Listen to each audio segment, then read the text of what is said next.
Movie शुरू होती है और हमें एक प्रेग्नेंट लेडी दिखाई जाती है जिसका नाम नतालिया होता है। तभी उसकी डिलीवरी का टाइम आ चुका होता है और उसकी मोम लीना भी उसके साथ होती है। नतालिया की तबीयत खराब होना शुरू हो जाती है, तभी उसकी माँ उसे तुरंत हॉस्पिटल ले जाती है। रात काफ़ी हो चुकी थी, इसीलिए वहाँ पर कोई डॉक्टर अवेलेबल नहीं होता, लेकिन वहाँ पर एक नर्स होती है जो कि उसकी डिलीवरी कर देती है। नतालिया का बच्चा पैदा हो जाता है, लेकिन सब लोग उस चीज़ को देखकर हैरान और परेशान हो जाते हैं क्योंकि वो यकीन के लायक नहीं थी। क्योंकि नतालिया का बच्चा पैदा होते ही हवा में उड़ने लगा था। नतालिया भी ये देखकर हैरान हो जाती है। फिर नतालिया अपनी माँ को कहती है कि हमारे घर एक एंजल बच्चा पैदा हुआ है, लेकिन उसकी माँ काफ़ी एक्सपीरियंस और समझदार लेडी थी और उसकी मॉम समझ जाते हैं कि बच्चा अब नॉर्मल है, क्योंकि ऐसा ही होता है और वो बच्चा विदाउट ग्रेविटी पैदा होता है। वो लोग काफ़ी पूर प्रोटेक्टिव लोग होते हैं और वो तुरंत हॉस्पिटल को छोड़कर चले जाते हैं, लेकिन नर्स उन्हें समझाती है कि अभी उनके जाने का वक्त नहीं हुआ। लेकिन जब वो दोनों अपने घर आ जाते हैं तो नतालिया की मदर उससे एक अजीब सा सवाल पूछती है और कहती है कि तुम याद करो इस बच्चे का बाप कौन है। लेकिन नतालिया को कुछ भी याद नहीं आ रहा होता कि उस बच्चे का बाप कौन है। उसकी मदर कहती हैं कि ये एक नॉर्मल बच्चा नहीं है और हमें इस बात को राज रखना पड़ेगा। अगर ये बात किसी के सामने आ गई तो हमें काफ़ी मुसीबतों का सामना करना पड़ेगा। फिर वो बच्चे का नाम ऑस्कर रखते हैं। ऑस्कर बिल्कुल नॉर्मल बच्चा नहीं था। उसे संभालना काफ़ी मुश्किल था, क्योंकि उसे जब वो अकेला छोड़ते थे वो छत पर चिपक जाता था और काफ़ी देर तक चिपका रहता था। ये देख उसकी नानी एक बेड बना देते हैं क्योंकि बच्चा ज़मीन पर ही रहे, और वो छत को भी काफ़ी सॉफ्ट और पोलाइट बना देते हैं क्योंकि उसे चोट ना लगे। उन दोनों को ये भी शक था कि अगर हमने इसको बाहर छोड़ा तो ये हवा में उड़ जाएगा और स्पेस तक पहुंच जाएगा। इसीलिए वो ऑस्कर के लिए काफ़ी चिंतित होते हैं। तभी उसकी नानी और उसका माँ काफ़ी उसका ख्याल रखते हैं। वक्त के साथ साथ ऑस्कर अभी बड़ा हो चुका था और वो सारा दिन घर में बिता देता था। उसकी नानी उसे कभी बाहर नहीं जाने देती। ऑस्कर अक्सर टीवी पर सुपर हीरोज़ के कार्टून देखा करता था और वो देख सोचता था कि मैं भी एक सुपर हीरो हूँ। फिर वो अपनी मदर से एक सवाल करता है कि वो उसे बाहर क्यों नहीं जाने देते। ये सुनकर उसकी माँ उसे इग्नोर कर देती है। ऑस्कर कई दफ़ा बाहर लोगों को देखता था और काफ़ी बच्चों को देखता था जो कि स्कूल जा रहे होते हैं। उसकी भी इच्छा थी कि वो और बच्चों की तरह स्कूल जाए, खेले और कूदे, लेकिन उसे लगता था कि वो पूरी ज़िंदगी यहीं कैद में गुजार देगा। एक दिन ऑस्कर छुप कर उस खिड़की को खोलकर उससे बाहर जाने की कोशिश करता है, लेकिन उसकी नानी उसे देख लेती है और उस पर काफ़ी भड़कती है। इस सब के बाद उसकी नानी विंडोज़ को सील कर देती है और ऑस्कर को समझाती है कि तुम आज के बाद इस घर से बाहर नहीं जाओगे, और ऑस्कर को कहती है कि तुम घर पर बैठकर ही पढ़ो। ये सब सुनकर उसकी मदर काफ़ी गुस्से में आ जाती है और वो कहती है कि इसको कितना टाइम हम घर में रखेंगे, एक ना एक दिन ये बाहर चला ही जाएगा। फिर उसकी मदर उसके लिए एक जैकेट लेकर आती है और उसकी पॉकेट्स में 2 पत्थर रखती है। वो ऑस्कर को बाहर ले जाती है और उसे यह कहती है कि तुम सुपरमैन की तरह अपना राज किसी को नहीं बताओगे।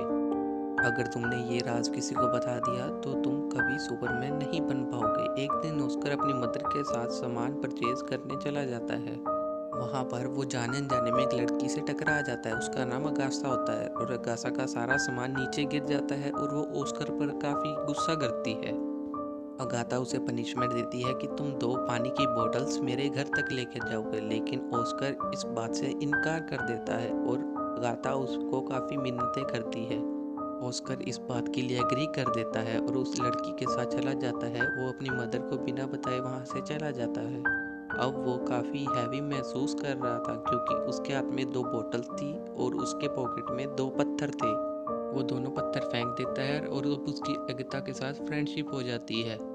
वो दोनों एगता के घर पहुंच जाते हैं और एगता उससे पानी की बोतल मांगती है, लेकिन वो उसे देने से इनकार कर देता है क्योंकि वो जानता था अगर उसने इसको बोतल दे दी तो वह हवा में उड़ जाएगा। एगता काफ़ी जिद कर लेती है और उससे बोतल्स छीन लेती है। फिर जाने अनजाने में वो हवा में उड़ने लगता है। वो जगह चारों तरफ से बंद थी, इसीलिए वो ज़्यादा ऊपर नहीं जा पाता और एगता ये देखकर काफ़ी हैरान हो जाती है। एगता उसे चिल्लाकर सुपरमैन कहती है और ऑस्कर उससे हेल्प मांगता है। फिर वो अंदर जाती है और अपना पिंक कलर का बैग लेकर आती है। ऑस्कर उसके बैग की वजह से नीचे आ जाता है। फिर उन दोनों की एक गहरी दोस्ती हो जाती है और वो उसे कहता है कि तुम प्रॉमिस करो कि ये बात को किसी को नहीं बताओगी।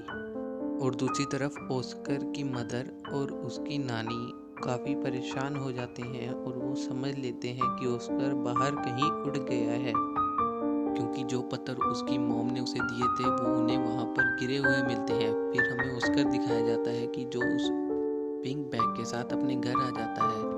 वो अपनी मदर को एगता के बारे में बताता है। उसकी मदर पूछती है कि तुमने अपना राज किसी को बताया तो नहीं, लेकिन वो अपनी मदर से झूठ बोलता है और कहता है कि मैंने अपना राज किसी को नहीं बताया। वो दोनों रोज मिलते थे, लेकिन एक दिन ऑस्कर की मदर को पता चल जाता है कि एगता उस राज के बारे में जानती है। उसी दिन से उसकी मॉम एगता के साथ उसे मिलने नहीं देती और कई दफ़ा एगता उनके घर आती है, लेकिन उसकी माँ उसे गेट से ही वापस भेज देती है। आसपास के लोग उसे काफ़ी बुरी नज़र से देखने लगे थे, क्योंकि उन्हें लगता था ऑस्कर की मॉम और उसकी नानी उसे कैद करके रखते हैं, उसे बाहर निकलने नहीं देती और स्कूल भी नहीं जाने देती। फिर वो लोग सब मिलकर पुलिस को इन्फॉर्म कर देते हैं। अगले दिन पुलिस आती है और पुलिस उन्हें वार्न करती है कि वो ऑस्कर को स्कूल भेजे। मजबूरन उसकी मॉम और उसकी नानी को उसे स्कूल भेजना पड़ता है। अगले दिन ऑस्कर के साथ उसकी मॉम स्कूल जाती है, लेकिन उन्हें ख्याल आता है कि ऑस्कर एक नॉर्मल लाइफ नहीं जी पाता और वो उसे वापस ले आती है और वो कार में बैठकर रोने लगती है। वो फिर अपने घर जाती है और उसकी मदर सारी बात को समझ जाती है और वो कहीं और शिफ्ट होने का फैसला कर लेते हैं और वो कहीं दूर चले जाती हैं। कई साल गुजर चुके होते हैं। अब ऑस्कर जवान हो चुका होता है और उसकी मदर काफ़ी ओल्ड हो चुकी होती है और उसकी नानी की डेथ हो चुकी होती है। ऑस्कर के पास अभी भी वो बैग होता है जो एगता ने उसे दिया था। ऑस्कर उस बैग को अपने से कभी भी दूर नहीं करता, लेकिन अब भी वो वैसे ही रहता था जैसे वो पहला था। वो घर पर रहकर ही जिंदगी बिताता है। उस ऑस्कर और उसकी मदर एक दूसरे का काफ़ी ख्याल रखते थे, लेकिन ऑस्कर को अब वैसी ज़िंदगी की आदत हो चुकी थी। लेकिन वो सोचता है कि अगर दुनिया को उसके राज के बारे में पता चल जाएगा तो वो काफ़ी फेमस भी हो सकता है, जैसे उसका आइडल सुपरमैन। लोग भी उस पर किताबें लिखेंगे। लेकिन उसकी मदर ऐसा कुछ भी नहीं चाहती थी। ऑस्कर की मॉम कहती है ऐसा कुछ नहीं होगा, लेकिन उसकी मॉम एक बात से डरती थी, अगर दुनिया को उसके राज का पता चल गया तो वो उसे खो देगी। लेकिन एक दिन उसके सब्र का बांध टूट जाता है। वो अपनी माँ को बिना बताए अपना घर छोड़कर चला जाता है। फिर वो एक मैजिक शो में चला जाता है जहाँ लोगों के टैलेंट को दिखाया जाता है। वो पहली बार अपने टैलेंट को दिखाने वहाँ चला जाता है। उसके टैलेंट की वजह से शो हिट हो जाता है और उसकी माँ भी उसे देख लेती है। लेकिन इस मामले में उसकी माँ बेबस थी, क्योंकि काफ़ी लोगों ने उसे टेलीविज़न पर देख लिया था। अगले दिन वो एक आदमी से मिलता है जिसका नाम डेविड होता है। डेविड एक कांस्टेंट एजेंट था और वो उससे कहता है कि मैं तुम्हारी मशहूर होने में मदद कर सकता हूँ। वो कहता है हम बड़े शो ऑर्गेनाइज करेंगे। फिर वो उसको एक बड़ा घर गिफ्ट कर देता है और उससे एक कॉन्ट्रैक्ट साइन करवा लेता है। वो दोनों शोज़ में जाते हैं और शो ऑर्गेनाइज करवाते हैं। रातों रात ऑस्कर भी काफ़ी फेमस हो चुका था। वो काफ़ी बड़ा स्टार बन चुका होता है और उसे नाम दिया जाता है द मैन विदाउट ग्रेविटी। वो अपने काम को काफ़ी इंजॉय करते हैं और अब उन्होंने काफ़ी पैसा भी कमा लिया था। लेकिन एक दिन ऑस्कर को रियलाइज़ होता है कि जो उसने बचपन में ड्रीम देखा था सुपरमैन बनने का, लेकिन वो वैसा नहीं पूरा कर रहा, बल्कि वो एक कठपुतली बन के रह गया है जिसे लोग अपने एंटरटेनमेंट के लिए यूज़ करते थे। कभी लोग उसे मैजिक शो में बुलाते थे या कभी किसी फोटोशॉप। धीरे धीरे उसे ये सब नापसंद होना शुरू हो जाता है। हालांकि उसके ऊपर काफ़ी बुक्स लिखी जाती हैं और काफ़ी मैगजीन्स भी लिखी जाती हैं और कुछ डॉक्यूमेंट्रीज भी, जिसमें उसकी नानी और उसकी मदर को काफ़ी बुरा प्रेजेंट किया जाता था। ऑस्कर को ये बिल्कुल बुरा लगता। फिर एक आखिरी शो होता है जिसमें उसे एंजल का कॉस्ट्यूम पहनाया जाता है, जिसमें उसे काफ़ी बुरा लगता है। फिर उसे काफ़ी गुस्सा आता है। फिर वो ऑडियंस को बुरा भला कहना शुरू कर देता है। फिर ऑस्कर अपनी मदर को कहता है कि वो ये सब छोड़ने वाला है। फिर वो अपने एजेंट को कहता है कि मैं अब ये सब नहीं करूँगा, मुझे बिल्कुल भी फेमस नहीं होना, अब मैं काफ़ी फेमस हो चुका हूँ और मुझे ये काम बिल्कुल भी नहीं करना। वो उससे कहता है कि तुम लोगों से जाकर कह दो कि मैन विदाउट ग्रेविटी मर चुका है या हवा में कहीं उड़ गया है।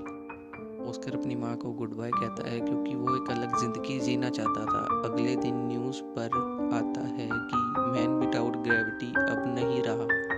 वो मर चुका है। ऑस्कर की माँ अब अकेले रहना शुरू कर देती है। काफ़ी लोग ऑस्कर के बारे में पूछने आते हैं। वो कुछ जवाब नहीं देती और अंदर चली जाती है। अब काफ़ी समय बीत चुका था। उसकी मदर की भी डेथ हो जाती है। फिर हमें ऑस्कर दिखाया जाता है जो कि अलग लाइफस्टाइल जी रहा था। वो एक व्हील चेयर पर रहता था और उसने अपनी दाढ़ी काफ़ी ग्रो कर ली थी। वो अपने नाम को भी बदल चुका था और वो एक होटल में रिसेप्शनिस्ट की जॉब करता था। सब लोग उसके साथ बहुत अच्छा बिहेव करते थे। उसकी बचपन की दोस्त एगता उससे मिलती है। वो आज भी उसे उस पिंक बैग की वजह से जानती थी जो कि उसने उसे बचपन में दिया था। उस बैग की वजह से ही वो ज़मीन पर रहा। वो दोनों एक दूसरे से मिलकर काफ़ी खुश हो जाते हैं। लेकिन अब एगता अपनी ज़िंदगी से सेटिस्फाई नहीं थी क्योंकि अब उसका मकसद सिर्फ पैसा कमाना था। वो काफ़ी मर्तबा कुछ मेल्स के साथ उस होटल में आती थी जहां ऑस्कर काम करता था। ये देख उसे काफ़ी बुरा लगता था। ऑस्कर कई बार अपने दिल की बात एगता के सामने रखता है लेकिन एगता उसे इग्नोर कर देती है और वो काफ़ी बदल चुकी होती है। और इससे साफ जाहिर होता है कि ऑस्कर ने अभी तक एगता को अपने दिल से नहीं निकाला। एगता की ऐसे होने की वजह ये थी क्योंकि उसने काफ़ी दुखों का सामना किया था और ऑस्कर भी उसे छोड़कर चला गया था। लेकिन वक्त के साथ साथ वो दोनों शादी कर लेते हैं। उसी घर में रहना शुरू कर देते हैं जहाँ वो बचपन में रहा करते थे। और यहीं पर हमारी